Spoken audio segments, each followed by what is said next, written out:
Live from the WCTV studios, this is Eyewitness News, coverage you can count on.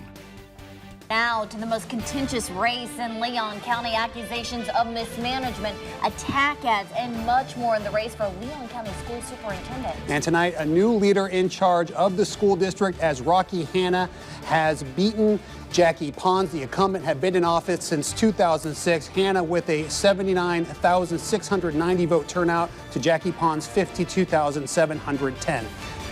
We want to send it over to Capital City correspondent Marielle Carbone. Now she is joining us from Rocky Hanna's watch party. And Marielle, what has Hanna been saying about this night? Alicia, tell us a little bit about what Lawson felt during this evening. You know what, Abby and Ben, when Lawson got on the stage and he started to address the supporters here at the Moon, he said that at this point it is time for him to roll up his sleeves as he gets ready to head to Washington. And James, what did Dunn have to say when he won? You can see here 71% of the voters said yes. They are excited right now. There are a lot of women in this room who are saying they are with her. Our Erica Fernandez joins us now from Walt McNeil's watch party. What's he saying about this victory, Erica? Our Aaron Lish joins us at the Supervisor of Elections office in downtown Tallahassee. Aaron, what can you tell us? Since the 1988 election, Ion Sancho has been the Supervisor of Elections. Rain, wind, and waves picking up as Hermine, now strengthened to a hurricane, churns toward the Big Bend. This is a live look at Keaton Beach in Taylor County. And changing gears, here's the live view from St. Mark's right now. Mandatory evacuations along the shore in many places. A state of emergency in place in Florida and Georgia. That's right. Meteorologist Rob Nicotola is in St. Mark's, Florida this afternoon. That is in Wakulla County, right along the edge of Appalachia Bay, and he joins us now with the latest from there. Rob, that community no stranger to the threat of the wind and the water, and it's already rising from what I understand. Absolutely. You know, I've covered a couple of storms here at the Riverside Cafe over the time.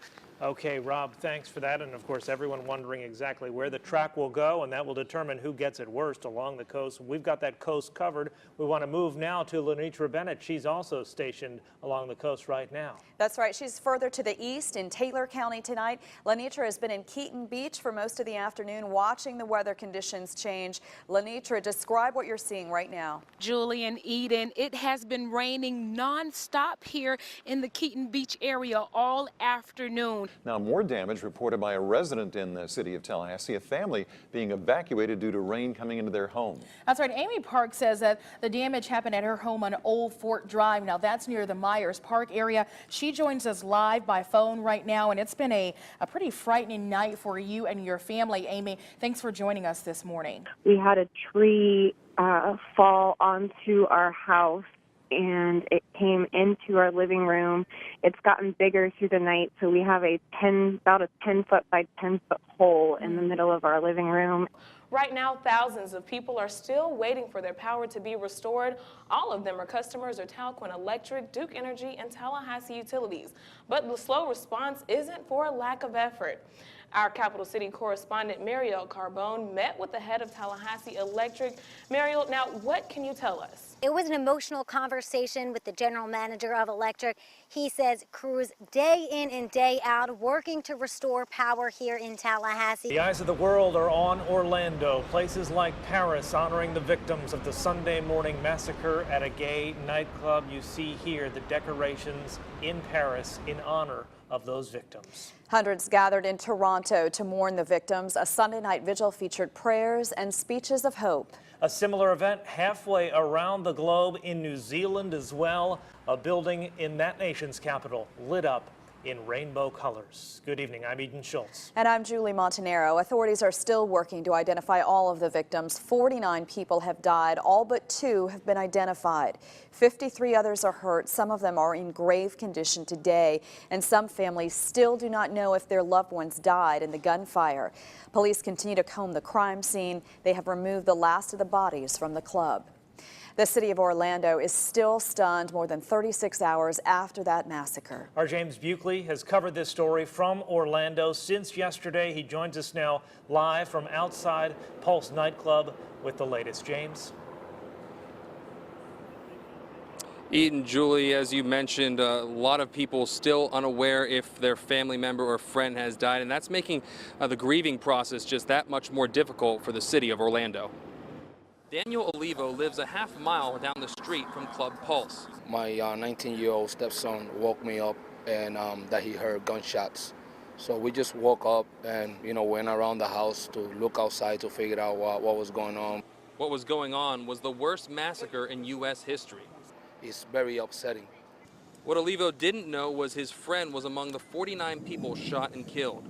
This morning I wake up and I find out that one of my friends has passed there, I took the day off. I called my boss and I said, I'm not in the situation to go work today. I think empathy is a really important attribute for any writer, but if you have it, these things break your heart. Breaking news, the GBI now calls a charred home, this one right there, the scene of a mass murder. They accused 25-year-old Jeffrey Peacock of shooting 5 people and then setting the house on fire. Good evening, everyone. I'm Julie Montanaro. And I'm AJ Hilton. That fire happened early Sunday on Rossman Dairy Road. Our Alicia Turner starts our team coverage of this breaking story. She joins us from the scene of the fire. Alicia, what can you tell us about the arrest?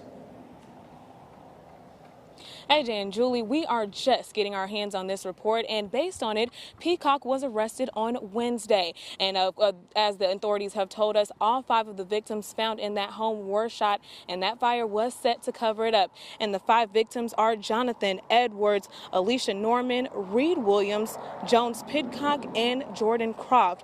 Now, based on what investigators are telling us, Peacock was a mutual friend of all 5 of them, and he set that fire to cover up this murder, or cover up the fact that he shot all of them.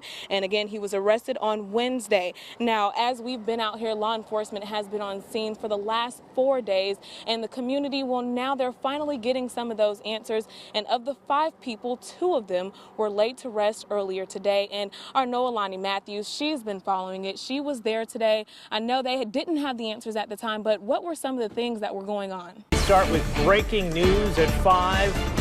5 people are sick after a hazardous material scare in Tallahassee. Yeah, this happened late this afternoon at the Flying Unicorn Craft Store. That's on Capitol Circle Southeast, across from Sam's Club.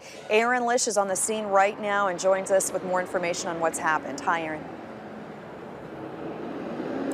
Hey, Julie, Eden. Now, 5 people were affected by these toxic fumes. 3 went to TMH. 1 is in critical condition. Our James Buckley starts our coverage of tonight's rally. He joins us live from outside of the museum. And James, tell us what Trump's message was.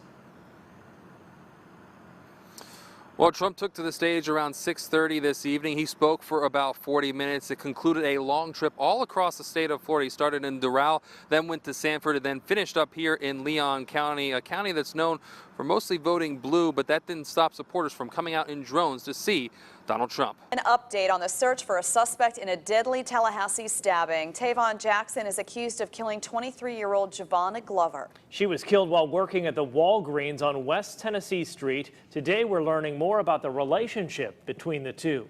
Our Erica Fernandez brings us an exclusive interview with Giovanna's mother, Erica. Eden and Julie, Giovanna's mother says she's still shocked, and she says she's now willing to match that $5,000 reward that the U.S. Marshals are now offering. But she told me that even though she knew the two had a violent relationship, she never thought it would end this way. And I always thought he would hurt her. I never in a million years imagined he would kill her. Heartbreaking words spoken by the mother of Giovanna Glover. With the recent deadly shootings in Louisiana, Minnesota, and Texas, the issue of gun control is once again on the front of Americans' minds. Our James Buckley is in Washington, D.C. for the next few days. He's covering a law enforcement summit being attended by TPD Chief Michael DeLeo.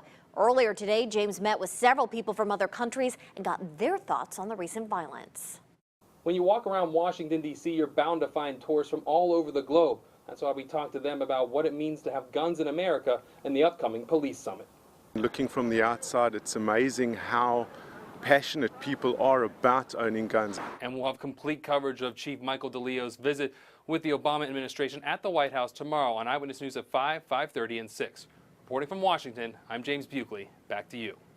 Good morning, Art and Shonda. Yes, I got up early to be right here at the Thomasville Walmart in Tallahassee, Thomasville Road Walmart. We're here for our 3rd annual WCTV Red Kettle Takeover. Art and Shonda, I'm already getting donations.